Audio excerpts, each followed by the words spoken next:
We got a bunch of fucking vampires out there trying to get in here and suck our fucking blood. And I don't want to hear anything about, I don't believe in vampires. But I believe in my own two eyes, and what I saw is fucking vampire. Now, do we all agree that what we are dealing with is vampire? Yes. You too, preacher? I don't believe in vampires, but I believe in what I saw. Good for you.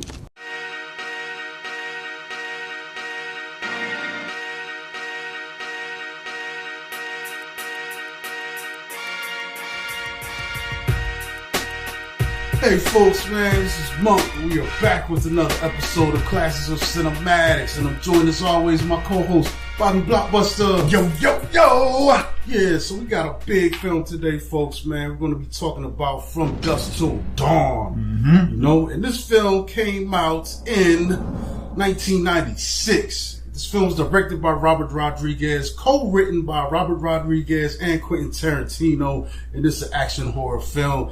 And the story goes as this. On the run from a bank robbery that left several police officers dead, Seth Gecko and his paranoid loose cannon brother Richard hightail it to the Mexican border. Kidnapping preacher Jacob Fuller and his kids, the criminals sneak across the border in the family's RV and hold up in a topless bar called the Titty Twister. Unfortunately, the bar also happens to be home base for a gang of vampires, and the brothers and their hostages have to fight their way out. I like how you put emphasis on that. That was almost as good as Cheech's, you know, his hook 'em in. But yeah, that was good, brother. I like that. So this film, our main cast, there's a lot of people in here, a lot of surprises. Main people in here are Quentin Tarantino and George Clooney as the Gecko brothers. We've also got Salma Hayek in this. We've also got Ernest Liu as Scott Fuller, Juliette Lewis as Kate Fuller, and Harvey Keitel as the senior Jacob Fuller. Yeah. So let's get into this, man. What kind of story is this, bro? Oh man, well, you know what? I love the grindhouse vibe that this whole story that it gives us, the way it looks, the way it feels as a whole. But you know what really works for me is this story within the story element that we got going on. I mean, it's not really advertised as a vampire film, but you know when you look at it, like in the vampire genre, this movie is as impactful as Fright Night or Lost Boys. You know what I mean? As it broke the mold from the traditional vampire story. You know what I'm saying? Yeah. And I like that, you know, and by doing that, it was able to solidify itself in the genre. So when it starts, it's like, it's got that Tarantino stink all over it. It starts off almost like the same way what we got from Reservoir Dogs as a crime thriller, as we're watching these brothers try to, you know, pretty much execute their prison escape. You know what I mean? And then out of left field, once they make it to Sanctuary, they just pull the rug out from underneath us, and it turns into a full-on like bloodbath, blood-sucking bloodbath. Yeah, that's the thing, because I remember watching this thing on videotape. I think after it had already came out, I didn't get to the theaters for this, but 96, I think me and my folks rented it. But I'm not familiar with the trailers, because I think this film is a film of subverted expectations. It presents one thing, so I don't know if the trailer stuck with the this is a crime thriller type of thing and held off on the vampire stuff. But this is what happens. You're watching this film, and it really does seem like a serious crime film about some grimy, serious guys. And then all of a sudden, you know, halfway through, the switch flips, and then it's just gears. Crazy vampire mayhem, sort of like what we got from Sinners this year, and that's why we get the comparisons, you know, with those two films. But yeah, I think that's what makes this stand out. Is that flip. It's like, it could have played, honestly, I think I would have been interested to watch either way. If it was full-on vampires from the beginning, or if it was just stuck with the crime through the whole thing, I would have been in my seat. I was just about to say, we don't see vampires until until it's an hour and a minute in. And you know, and I remember the trailers, and they definitely pushed the criminal aspect, the crime element, way more than the vampires. And on the back of the VHS synopsis, they made no mention of vampires. So they really wanted to catch the audience by surprise, and on a first time viewing, it does that, you know what I'm saying? But then also, as you're watching it, the story, it's the pacing of it. It gives you no time to get comfortable. You're on the edge of your seat the whole time because of everything that's going on around us. And then once it shifts gears to the vampire element, it's just like jaw dropping. Yeah, but with that, let's get into these characters, man. I think that's where a lot of the fun and the meat of this is. Probably going to start with the Gecko brothers. We got Seth and Richard. Seth is played by George Clooney. Richard is played by Quentin Tarantino. And I like this opening scene. It kind of sets up what kind of characters we're dealing with. Yeah. They're not guys you're necessarily rooting for, because they're kind of scumbags, but you're just locked in following their journey, seeing where they're going to go. And especially, I think Clooney is what brings it for me, because he's so professional. Like even the way he talks to the people, the way he's dealing with people that he's about to do some harm to, the robbery stuff, it's like, yo, calm the fuck down. You'll live. You know, I'm not trying to kill anybody. I don't have to, but I will. I love what we get from Clooney, because in this, he's a grade A badass. And, you know, this is also like his first, like, major film role, I believe, because before this he was a doctor in ER, yeah, like ER. the TV show. Yeah. So this is definitely breaking tight. Yeah, this is definitely, and it's wild because in the show he's saving lives, and in this he's kind of like taking them. So I like that. Saved some lives in this too. Trash. Yeah, he took lives. He took some too. You know, sent a lot of people to the ER. You know, but I thought that it was really, job security for it was really cool, because even though he was a scumbag, he was still easy to root for, because you could tell he lived by a code. You know what I'm saying? Like he was doing this grimy shit, but it was almost by necessity. Where on the flip side, you got Tarantino, his brother Richard, who is just a scumbag. Like, it was cool to see Tarantino showing his acting chops, because he portrays. Still don't like him as an actor. Portrays this guy well. If you want somebody in the movie that's unlikable, that you don't want to root for, that just makes you cringe every time he's on the screen, Tarantino does that, because his character is so greasy, just such a grimy, nasty dude. You know what I'm saying? That is one problem I do have with this dynamic, because I don't care. I know this brotherly love aspect coming in, but if my brother is a serial rapist and murderer of women, you're not going to be riding shotgun with me out in this. No. I'm leaving you at the next rest stop as soon as I catch wind of whatever. Like, here's some bread. Good luck with your life. That's the only thing that was a little weird to me. I felt like, even though he does blow up on him in the hotel room scene, I feel like he's still a little too casual about this whole, like, I'm still rocking with you. Like, no, bro, you've been around this guy's killed and raped multiple women, and you're just like, come on, man, and you snap out of it. You know, like, I've watched a lot of those. Like, what's wrong with you? I've watched a lot of those like first 48 shows and stuff. And what stood out to me about that scene, what was very disturbing, is that the whole time while Clooney's character is trying to process what just happened to this woman, Quentin Tarantino's just sitting there eating a burger, talking about like, it's no big deal. Let's just move forward from it. It's like, that shows a level of like psychotic. Yeah, I mean, you kind of get allusion to it. There's probably implications that he may be schizophrenic. He's hearing stuff. He's seeing things like Juliet. And he's looking at her, and she's saying something to him, but she's not. Yeah. And he's like, I'll do it if you want me to. Makes it make sense. I was like, I'll do it if you want me to. And she's like, what are you talking about? So clearly he's having these paranoid. He's hearing things. He's seeing things, and you know, but still, like I said, I'll drop my man off at the side. Oh yeah, no, we not rocking. The nearest truck stop, you gonna be chilling. We not rocking. But it, like you said, leave you up at Sheets. They do put on display that even though they are both like on this criminal warpath, they are like night and day. But on the flip side, I love what we get from Harvey Keitel, because you know, in this, him playing this pastor that's kind of questioning his faith, he's real subdued and subtle in his role. And God bless. And you know, normally what I see from Keitel is like he's like playing an alpha or even an authoritarian figure, whereas this is a lot more subtle. You know what I'm saying? Where he's just a caring, concerned father, and you know, this man who's questioning his faith because his wife passed, so he doesn't know if he can still continue. Yeah, I didn't get the full story of that, because I think she passed in an accident. She died in a car accident, and it was he driving? No. Okay. That was him. You know, maybe she was fighting for her life, and he thought his faith should have been able to save her, and that made him question. And also, where were you when I needed you, God? It was one of those kind of, and also like the way she died, it was kind of like what would fall under like the act of God. Like, it was no drunk driving, no inclement weather. She just crashed and was stuck in the car for like 6 hours and died slowly. He's dope. Like I think for what this film turns out to be, like once you know the vampires and the wackiness on the back end, I think it was great to have him on here in this cast, because it adds a legitimacy to your production. Because at this point, Harvey Keitel is a legend, bro. He's done Mean Streets. He's got the Taxi Driver, Bad Lieutenants under his belt, Clockers. Reservoir Dogs. You know what I'm saying? Reservoir Dogs. So he's not no guy that's with no foolishness. But I guess establishing that relationship with Tarantino and Reservoir Dogs, he talked him into doing this crazy, pulpy,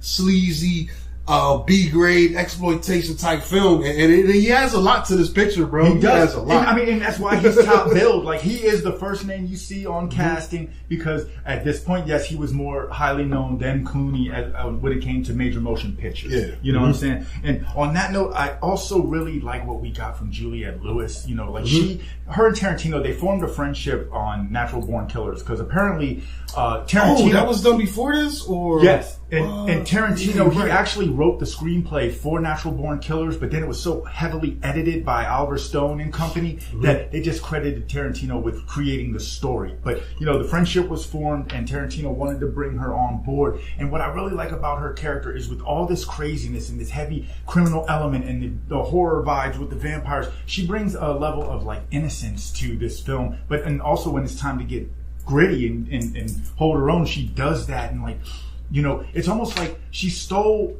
the show whenever she was on the screen, with limited screen time and a small lines. You know what I'm saying? She doesn't really say much, but when she does, it hits home. And I really appreciated that from her character arc. Yeah. She's great in this, man. This thing is full of extra people too, man, adding crazy cameos and flavors. You know what I'm saying? Ernest Liu, you know, he plays his brother, younger brother. He does all right role in this, man. He's getting a lot of screen time, but I don't think he's really that spectacular here. You know what I'm saying? He kind of just serves as vampire fodder. Yeah, you know, a little bit. You're right. There is a ton of cameos. The one that stands out to me most is Salma Hayek. She does a great performance in this film. They let her cook for the whole song. Beautiful, beautiful performance. I love what she brings to the movie, just because she's awesome. And, you know, I appreciate that's just one of the probably most sexiest scenes in the last, you know what I'm saying, 50 years put on film. Yes. Shout out to my man Cheech Marin, who plays triple duty in this, man. Yes, he does. He's the caller for the titty twister, you know what I'm saying, the announcer, you know, the guy that's out front trying to get people in, which is weird because it's not like he's competing against other clubs on the same block, which is what someone like that would do. Right. They're the only thing for miles around, and he's out front like, we got that. Bro, he's selling it. You don't gotta sell this. If you come here, you came here. Bro, he'd have had me. I'm moonwalking through the doors, dog. He'd have had me. You want everything on the menu, minus the animals. Then he comes back also another duty.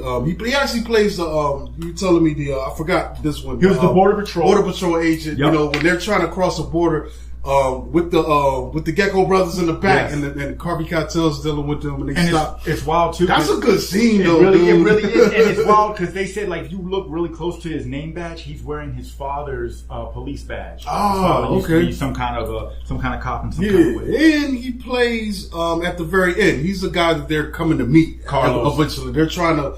Carlos, for some reason, but it's actually Clooney's fault, the Gecko brothers' fault. They told him what time they wanted to meet him, and he's just following their orders. But he just picked this place out. He said, you can't miss it. They just didn't know there was going to be vampires there. So he comes in at the very end, and, you know, it's his role, I think, at the very end is cool because he's not doing much, but it's also a role that's just adding more to the backstory and more to the lore of these guys. What do they say? We're going down to El Rey. You don't want to come. Yeah, you don't want. Yeah, it's going to get rough. Like, I'm a piece of shit, but I'm not a fucking piece of shit. And apparently, you know, this guy Carlos is used to doing this kind of stuff for people that need to flee the states and get over the border and have sanctuary and stuff. You know, when it comes to cameos, for me, my standout is my man Danny Trejo. Like, it's so cool to see the relationship that him and Robert Rodriguez have. Like, almost every film that Rodriguez does, he gives Trejo some burn. Like, I had to print this list out, bro. Oh yeah, he's got a lot of shit. They worked together on, of course, Desperado, Spy Kids 1, Spy Kids 2, Spy Kids 3, what else? Planet Terror, Grindhouse, Machete, Spy Kids 4, and Machete Kills. That is really awesome that Rodriguez helped bolster Trejo's career and put him on the front line, and now we see where it's at. Yeah, that's a cool working career. Shout out to Fred Williamson, who also plays a part in this, because there's a couple guys in here, once we get to the second half of this film and they get to the titty twister, and these are like bar patrons, guys that are just milling around. So we got Fred Williamson in here. I guess he's from Vietnam. Yes, is it a the loose old lady? Vietnam vet. Yes. It's You always gotta have one. It's stereotypical. And then there's a Vietnam flashback story, and it's just nuts because his career essentially started with this kind of material, this pulpy exploitation, B grade type stuff. So to get him, I think the first thing that's he really was cool, a MASH episode. Mm-hmm. Yeah, so Yeah. that's really cool. Yeah, it's cool to get that stuff, with him. And of course, man, I love whenever we get Tom Savini. I was about to say, we get Tom Savini, and that's really cool. His guy, Sex Machine, and like, what a name, right? I love when the stuff hits the fan and they're all trying to strategize against the vampires, and he runs up to Juliet Lewis, Kate, and he's like, nice to meet you, Sex Machine. Yeah, it's just natural. It's like, oh, that's my name, and it's wild because we see the reemergence of the little like dick gun from Desperado. Like he pulls out. It's like, wow, way to double dip that gun. It's weird because with some of these films, I feel like it's implied that some of these characters are the same. Because I wouldn't say he is, but it's almost like he's the same guy that's the bounty hunter from Machete. Yes. You know what I'm saying? Yes, exactly. When he filmed the push-ups, he was doing. Yes. And what's really crazy about both Williamson and Savini is, when they're in they're part of the film, like you think they're going to be impact players, and then they don't even make it. Like, because the way they give us this vampire element, it's like, okay, at first it's the shock. Okay, these dined out strippers are now these horrible looking vampires, and they're eating you up and everything. Cool. And you then need people to kill though. But then they're the survivors. It's like it's the family, and then it's the geckos. Well, one gecko, Seth, and then you got Williamson and Savini, and then this is like phase 2 of the vampire, element, and they're kind of got the upper hand. But then they both turn into vampires, and then you get into phase 3, that's when we get the cool tool up, and they battle back and go against the final fight. Then I guess get into the setting of this thing, man. You know what I'm saying? It's crazy because this whole thing's taking place in Mexico. That's kind of the gist of their plan. We're going to get to Mexico, duck whatever heat they're running from. We broke the brother out of jail, but these are bad guys, so they don't like to be in the public and above ground type places. So to run into Mexico to flee and get away from this stuff. So I think that's cool because once we get to the titty twister, it's almost like this whole thing is surrounded by that Texas, Mexico kind of culture and environments and stuff, man. Even the design of the titty twister, once we get underneath the caverns and stuff like that, you know what I'm saying? That's what I was going to say. Like, it is really cool that they start us off in Texas and then take us across the border. Like you said, the desolate, the desert for, I really like when they give us siege films in open areas, you know what I'm saying? Because you're not supposed to get that condensed feeling when there's not a roof, but putting us in the strip club, I think that was very inventive, and I love that pan out shot that you were saying, like, at the end where you see it so much more than just it's crazy. It's like sitting on the top of an Aztec temple. Or Mayan temple, man. Yeah. It's cool. It just adds a little. It's immediately. I love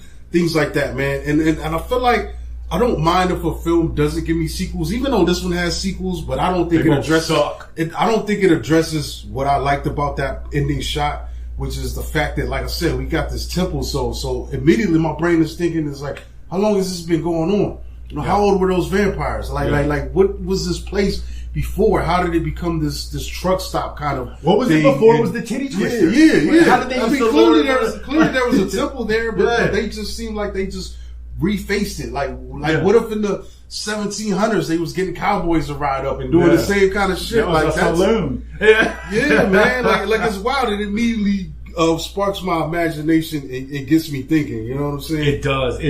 And another thing I like about the setting as well is just because it feels hot. It really matches with the theme of the name. From dusk till dawn, and like it pretty much feels like it takes place in one day. You know what I'm saying? You see from sun up to sundown, back to sun up again, and just with that desert vibe. It feels like some shit like this would go down in the desert. Yeah, I like that Texas stuff because it's like it's not like Dallas or Houston. This is part of the country where you go when you don't want to be found. You don't want to be seen. You want to be moving discreet. It almost speaks back to Wild Wild West outlaw kind of culture, and that's what these guys essentially are. They're outlaws. They live on the outside of the law. They get their money hard, fast, and live a partying life.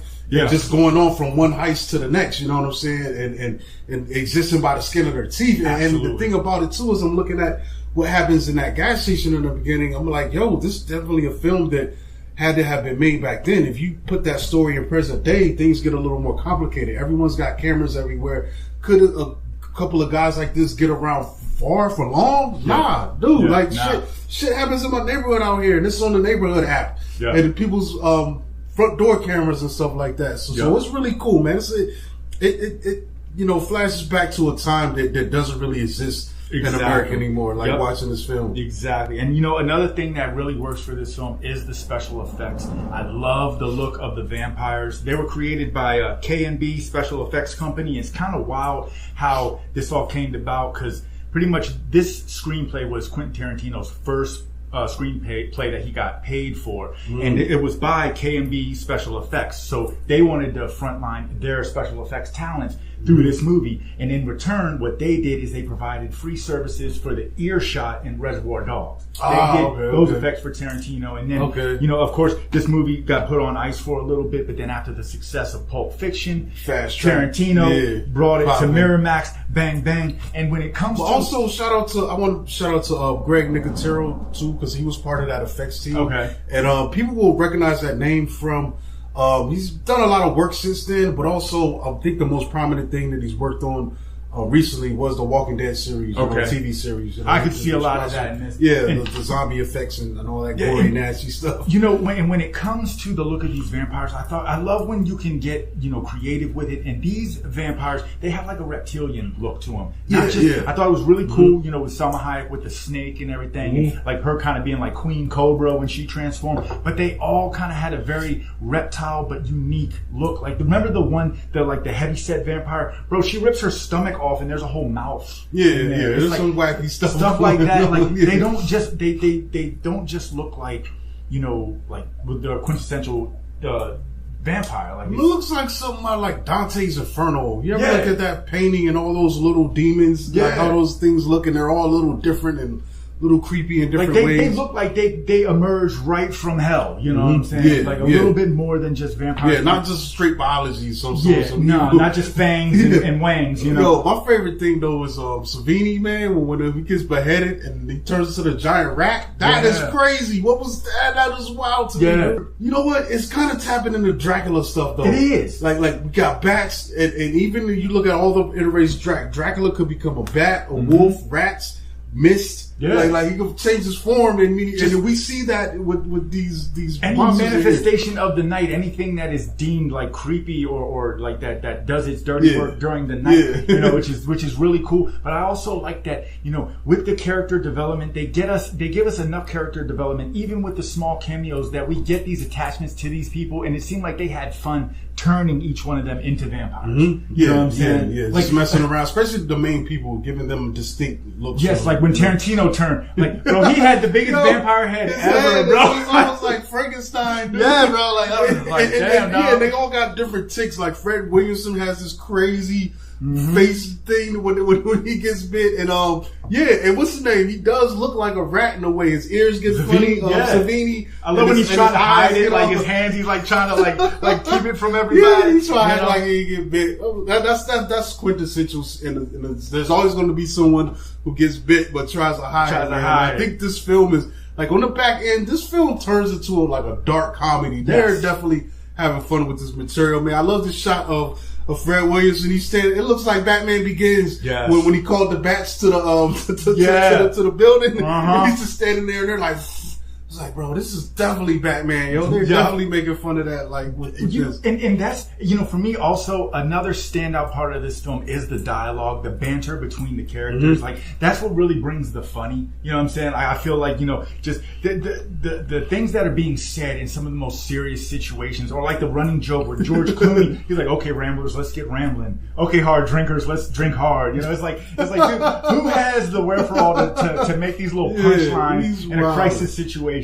You know what I mean? Or cracking these little jokes. It's like, man, any other situation, this would be kind of funny, but now's not the time. And Yeah. they do this throughout the whole Yeah, film. there's definitely some crazy banter, bro. They're cracking jokes big time. Yes, and it just really adds to the fact that we know that behind the curtain, behind the camera, they're having so much fun when they're making this movie. Yeah. You know, and what a collab with Tarantino and Rodriguez. I mean, like, this is not our first rodeo when it comes to them. They work together in Desperado, they work together in other stuff, but for this one, I think they became friends, like so like with some of the other things, it will be like they started hanging around each other's sets as they were going on. Also tossing each other's bones for consideration for jobs and stuff like that. So yeah. And like I said, even though Tarantino, you know, wrote the screenplay, I like that he brought Rodriguez in and kind of said, "Nah, I'm not going to direct this," because he wants Rodriguez to do it because he wanted to focus more on the screenplay and his character arc. You know what I'm saying? Since this is his first like mainstream like full-length acting job, it's not just spot checking. And you know, another thing I love about Rodriguez films is he loves to blow shit up. Apparently, like there's always some big explosion and that cool slow motion walk off. Like his eye, his vision, his way to like really enhance. Well, the action. that's also, I think that's rubbing off Tarantino, rubbing off on him, because Tarantino's great at remixing that kind of stuff. And just as we see the beginning of this film when they blow up that gas station, that's kind of a remix on the walk away explosion, you know, that we've seen in movies for decades. And you know? they do the same walk away at the end when they blow up the titty twister. Yeah. It's like you know, it's like that Survivor shit. I mean, it's just really cool to see that, and just like with Tarantino, you know, the creative mind, and then with Rodriguez, the visual aspect, and it's like it's peanut butter and jelly. Yeah, it's crazy too. They would come back later and collaborate with Grindhouse with the Death Proof and Planet Terror, which was wild because they took a singular budget and squeezed two films out of that I think were really great, really exceptional. Yes. I just watched Death Proof the other day, had it on in the background, and I'm like, yo, this is nuts. But they essentially got one budget and made two full-length films out of that. And they had put it top in the theater. billing. They put it in the theater as two films, and like the cast in both films was great. So it's like, you know, I think that with their name, their names just draw star power. Yeah, you know what I'm saying? And those are interesting to watch, especially Death Proof. You're watching that. I think because Tarantino doesn't do director's commentary, he's kind of a dick for that. I don't know, but watching the Death Proof commentary, and there's so many instances as you're watching Robert Rodriguez talk about that film where it's like, yeah, we had to do this way because I had to save money for Quentin so he could do his movie. You know, so I couldn't use all the budget. So, and even with that, bro, both of those films are doing a lot. Like, especially Death Proof for what they pulled off and still having money to shoot this other film. And I got to look into that overall budget, but I don't think it was that much, bro. Yeah, nah. Considering, you know, what both of these films got out of that, man. That's crazy. And it's so cool because, you know, seeing a movie like this, it almost gives us the impression that these guys are friends off. Oh, they are. They definitely are. Because, you know, you can't, you know, they came up the same way in the same time. They both had breakout independent films and became, you know, big players in Hollywood. You know what I'm saying? Yeah. I would say Quentin more than Rodriguez, but Rodriguez has some real good commercial hits under his belt. He does. And I mean, and just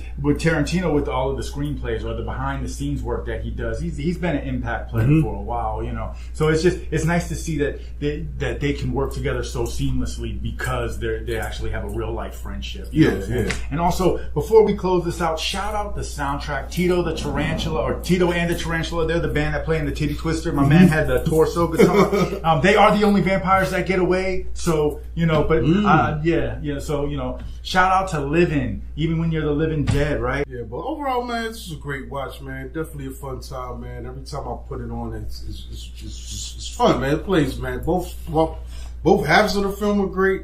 The conclusion is great. The wackiness, everything in between, man. This is like what you go to the movies for, man. You know, I can't recommend this film enough. I'm with you 100%. Just to piggyback on that, the rewatchability is there. It's a great time. It plays fast. It's high octane. There's a lot of visual effects, eye candy. There's a lot of moving parts with this film, but it's great. It sucks that the sequels suck, but it also sucks to have to say that vampire movies suck. But, you know, the second and third one, not good, but they are free streaming on Plex if you have some time to wait. They also did a TV series for a little bit. It was on that what was that damn Spike TV or something? Yeah. Remember they made the Action Network for men? Yeah. That was a bad idea. Yeah, but I don't know, man. What's not a bad idea is subscribing to this channel, man. You know what I'm saying? Turning on notifications and following us on Twitter. Well, not on Twitter. Following us on Instagram, and TikTok. Yeah, we're going to be back next time, folks, man. I don't know what's coming next, man. Just going to have to wait and see. But spooky season is coming, so maybe we'll lean into that. But we're going to be back soon. You can catch me at Monkey Blood on Twitter and Instagram. And this Bobby Blockbuster. As always, you can catch me on the next show. And real quick, just want to say thank you to everybody that's checking in, viewing, liking, subscribing. We're seeing the numbers consistently going up, and that's just, we appreciate y'all for that. You know what I'm saying? Without y'all, there's no us. So keep doing what y'all do. We'll keep doing what we do. Yeah, thanks, folks.